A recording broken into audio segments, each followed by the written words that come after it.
Hello friends, welcome to the Galapagos Islands. The trip that will start today will be a trip of a lifetime.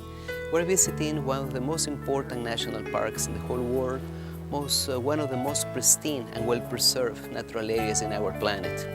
In this week, we will have not only beautiful landscapes, great company with a talented crew and staff, but we will have also wonderful encounters with the wildlife of the Galapagos Islands.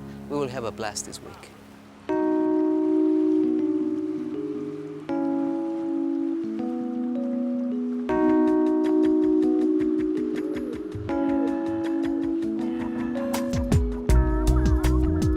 The island of North Seymour, and this is a very peculiar island in terms of ecology. We are going to meet many islands this week, so most of the islands are going to be volcanoes, mountains, yes, hills, something. But this island is completely flat, and its sister island, Baltra, which is over there, is also very flat. You can see how flat it is.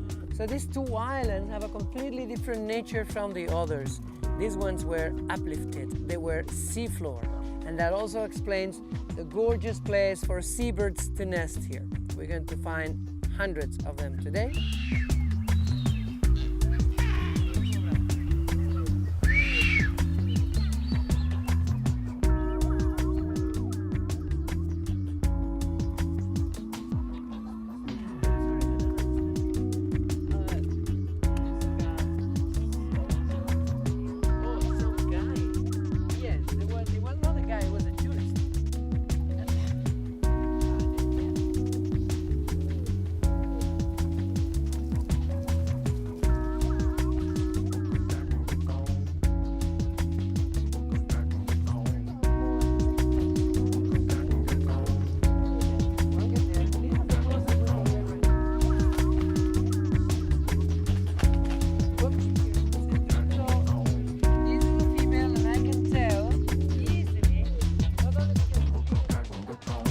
And blue-footed boobies are everywhere and they live in almost all the islands. But seeing the blue feet, it's another story. Because when they are in flight, they tag their feet in the feathers, so you don't see them.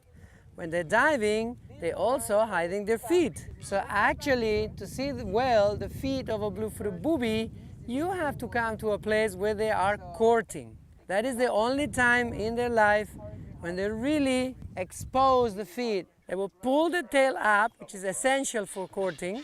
They open the wings, and then they make a long whistle that ends up in the air.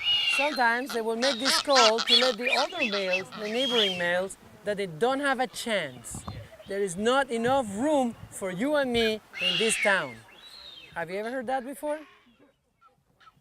That is what the booby is telling them. This color is precious to the booby. It's not a coincidence of nature. It's a great effort that the booby has made in the previous month to hunt, to fish more than usual. A percentage of the fish that it catches, it doesn't go to make feathers and muscles, it goes to make the blue.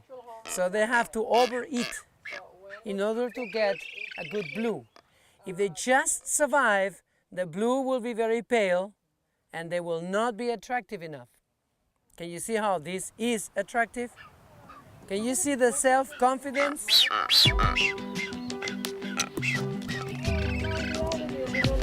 Oh, look. The most important moment in the breeding season.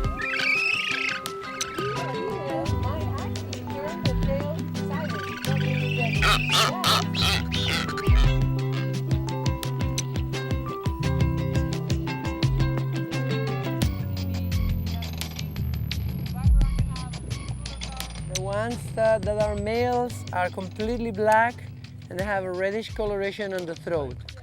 These frigates have been nesting for a long time.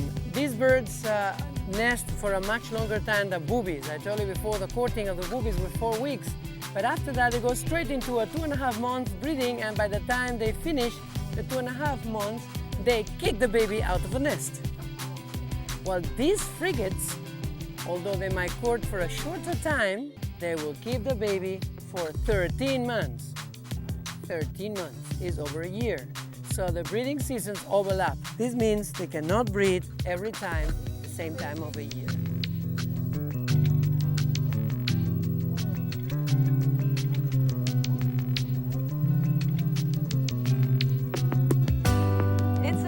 family's honeymoon. So he had me thinking we were going to like Oregon or the Florida Everglades or something. She didn't find out until she was actually on the plane that she was coming to the Galapagos Islands. How cool is that? My #1 bucket list item for my whole life. Yeah, I'm completely blown away by how close you can actually get to the animals without them scurrying away. They just sit tight and they're beautiful. It's magnificent. One of the striking characteristics of the wildlife in the Galapagos is how indifferent they are in front of their observers. Many people come to the islands attracted by that fact. We can find an explanation in a book by Richard Quammen, and he says that animals in Galapagos are ecologically naive, meaning that the ecological conditions push them to be like they are. This is something that is amazing. I've been here way over 20 years. I'm still amazed by that fact. It's almost surreal to have an animal being in front of you without showing any kind of concern. This magic is found here in this archipelago.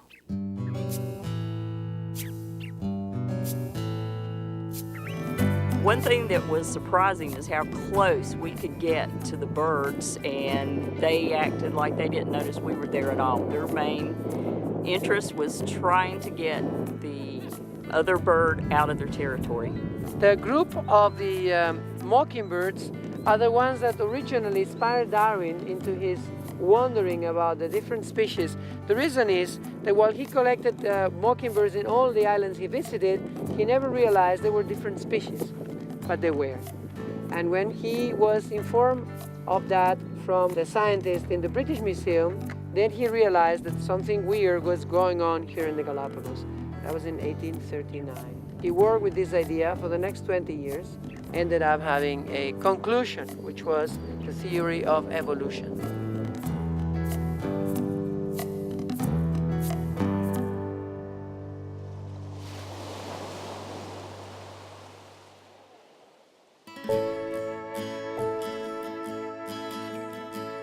Something that's important to understand is that the geology of these islands are very young. In terms of the age of these volcanoes, these are really young. The oldest rock right now on the Galapagos, out of the water, is something like 3 to 5 million years old. That sounds like a lot of years, but in geological time, it's nothing. Only if you think about dinosaurs. How long ago we had dinosaurs in the planet? 60, 90 million years ago? These islands are only 3 to 5 million years old.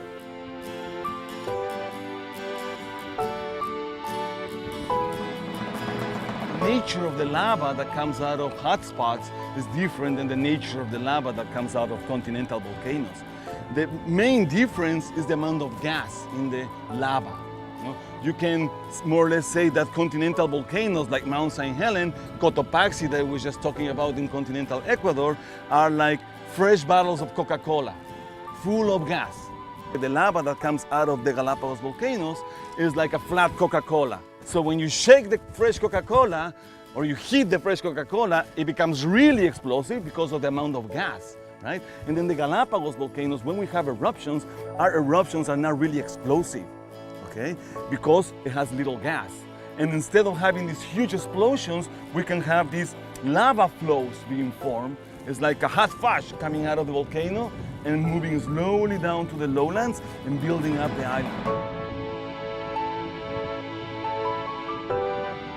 When the islands first emerge out of the water, this is happening in the middle of the ocean. That means that all of the ancestors of the animals and plants that now inhabit the Galapagos must have come from somewhere. And there is this really slow process of arrival and establishment of life in the Galapagos. And right here, we have some of the pioneer plants. This one is called tequilia, almost like tequila, but not quite. And tequilia is a pioneer plant that grows over volcanic ash. This is volcanic ash.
These beautiful mornings, we're exploring the western realms of the Galapagos Islands. Now we're in front of Volcan Ecuador. This is a great place for a zodiac ride. These waters around here are cooler than the rest of the Galapagos by the presence of very strong currents that provoke incredible encounters like the penguins we have here. Those are the Galapagos penguins. They are not many. It is estimated that probably there are less than 3,000 of them, and they have adaptations to live here in the equator.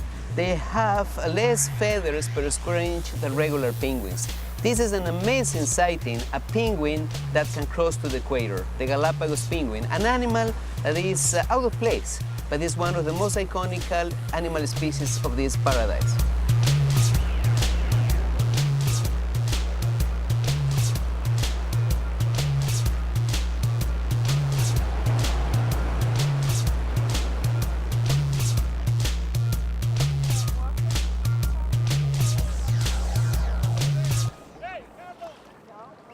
This morning has been extraordinary. Not all the time we had the chance to see one of these big cetaceans so close. What we saw is orca whale, also known as killer whales. The one that we saw is a very large male with a very long fin. It is very exciting. We have so many birds around because they are attracted also to grab some of the remains of the fish that this animal is hunting. And Salvador got the GoPro and he's putting it underneath. Hopefully we will see it underwater. Wow! There it is. You see the white there? You get that white very clearly. Wow!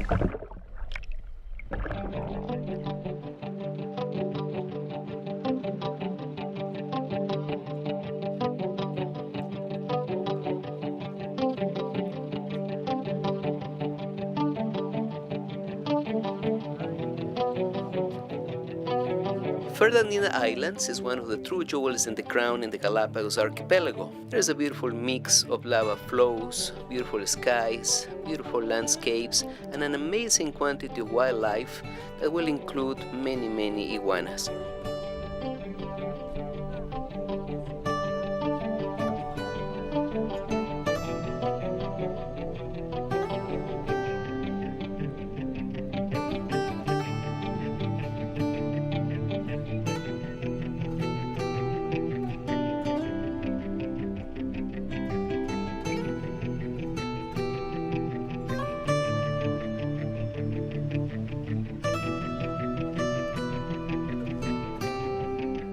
Marine iguanas are excellent examples of evolution.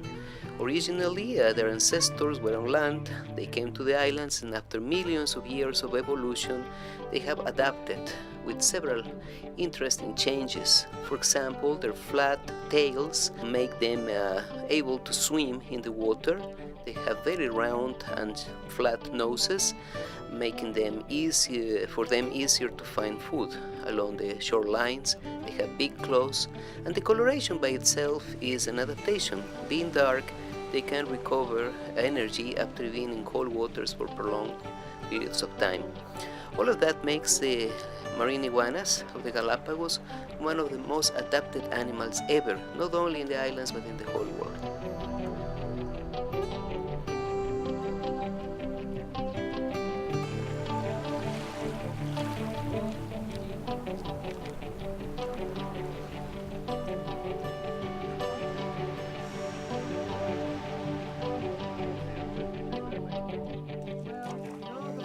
Well, this one looks healthy, so the days I've been living has been feeding. So the birth time for sea lions is December and January. So this is completely out of the season. Sometimes some sea lions will actually do not breed in the season, but out, like this female, which is very dangerous because by the time this baby begins to fish by himself, instead of being the beginning of the cold season, will be the beginning of the hot season, which is the time when there is less food. So chances for the baby to survive in a regular year will be very little. Dim. But because the weather is so strange, this year has been really weird. Who knows? Maybe it's the only one that survives.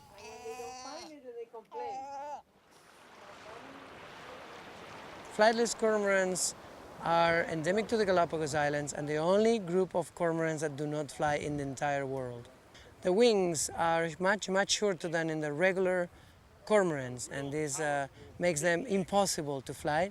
The population of penguins, as well as the flightless cormorants in the Galapagos, which is the only place in the world where they live, it's very fragile. It fluctuates within the few thousands, but when it goes down to 1,000, which happens during El Niño events, the danger of extinction is very high. So they are considered to be in great danger of extinction all the time because these fluctuations of the population. They're very small numbers all the time. But individually and locally here, they are doing very well. We're going to see a number of nesting sites over there, and this nest over here is new. 2 weeks ago it wasn't there. It's just so exciting to have come to the Galapagos. It's been on our bucket list for a long time because of the extreme beauty and the ecological naivety of these animals. We have come so close to everything, which I've never ever experienced in my life. There's nothing I've been disappointed in. It's surpassed my every expectation.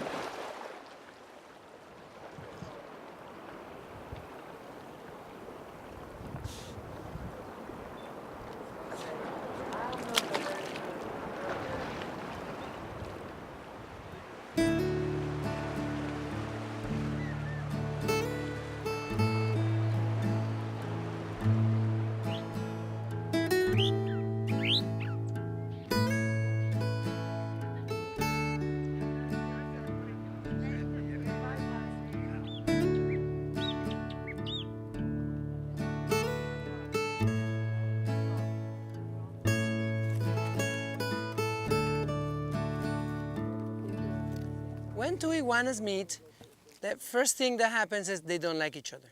Then the second thing that happens is you get out of my land or I'll shoot you.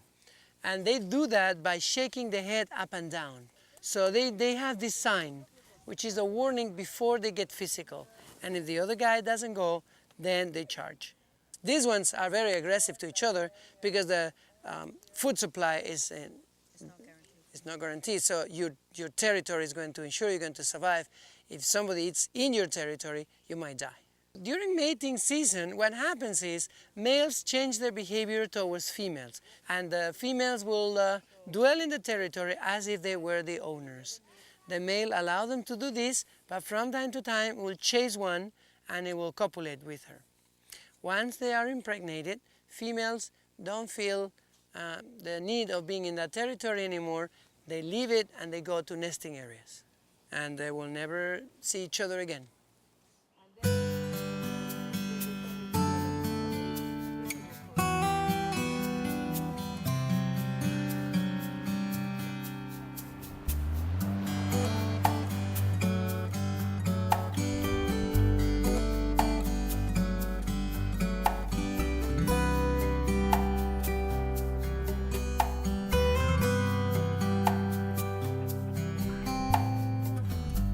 Welcome to Santiago Island, and today we're going to go for a walk inland. It's a fairly easy walk, and the idea is to get to this area where there are these 4 seal grottos. So the main or the highlight of the day are going to be the 4 seals plus a beautiful landscape on the other side full of marine iguanas and other species.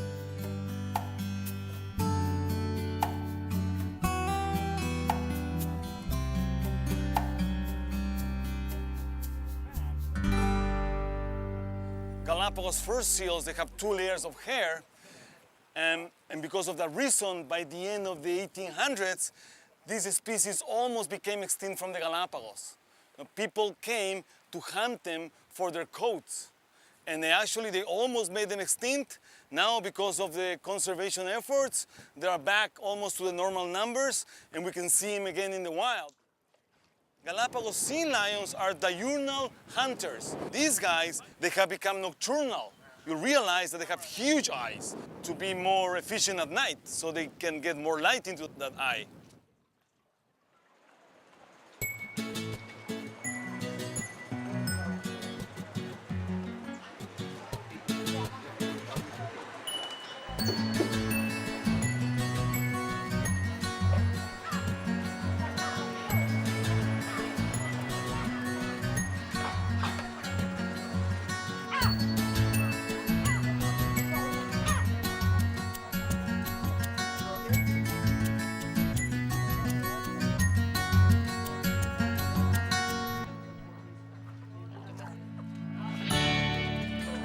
This morning we're visiting the highlands of Santa Cruz. We are in El Trapiche. This is the name given to a local area where a Galapagos family makes a living cultivating sugarcane and coffee.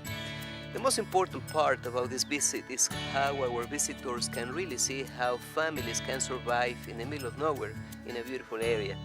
In another way, we are helping the local economy by coming to this place. We're supporting the tradition, and this is a very important part of ecotourism, helping the local communities by keeping the traditions. For thousands of years, transformed by the alcohol that is coming and you learn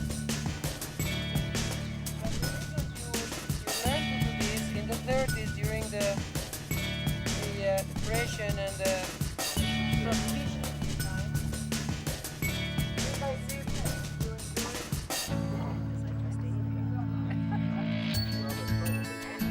It's strong.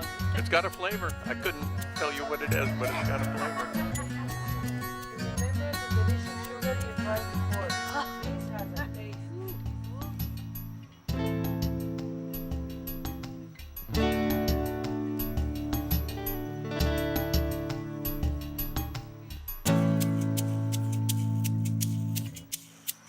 Very slow. I've always wanted to come to the Galapagos because I love animals and because you can get up close and personal with them. So right now we are at the El Chato Dos farm. This is a farm that is very conveniently located right near the boundary of the national park. And these people right here, they don't own the tortoises, okay? All of the tortoises are part of the protected area, part of the Galapagos wildlife. But the thing is that this farm is located right in the way of this migration route for the tortoises. Giant tortoises go on an annual migration, and the pairs meet up in the highlands, and they copulate up in the highlands on the islands. Once that process is done, then the females are going to migrate down to the lowlands to lay eggs.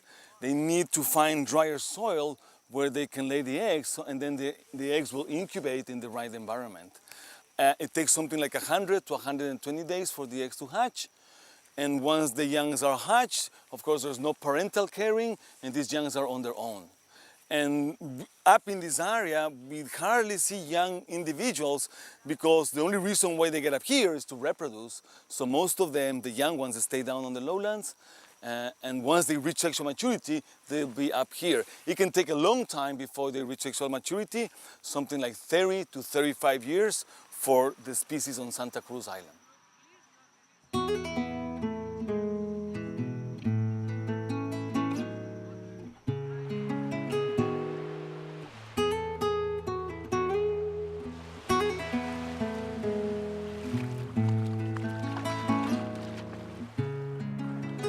Our expedition is coming to an end. Today we're visiting the island of San Cristobal. This place is fantastic. We're visiting Punta Pit. Punta Pit is like visiting a Grand Canyon in miniature, where colors are merged. The sky, the beautiful formations, volcanic formations, and many plants provoke that we have an array of colors everywhere. One of the highlights of this day will be the red-footed booby. This is one of the animal species we haven't seen yet. Red-footed boobies have a completely different ecological behavior, they have a completely different biology. Red-footed boobies are the only ones who can grab branches, they can bend their feet. They live on top of the trees, they are much smaller in size, they fly long distances looking for food, more than 40 miles away, and they are rather comical with these beautiful blue beaks and colors in their faces. We have been very fortunate. We have been here 1 week in this magical archipelago. In all these days, we have experienced the magic of the Galapagos firsthand. What I want you to take home with you is that effort, that passion for the preservation of this place. If you see that in your local communities, if you know in the Galapagos we're facing trouble, think about this. Think about all these wonderful moments we have, all these experiences, all the feelings, everything that you have gathered this week. Galapagos is a place we need to preserve. Galapagos is like the planet is supposed to be. Thank you for traveling with Linblad Expeditions and National Geographic. Hope to see you somewhere, somehow in this wonderful planet of us.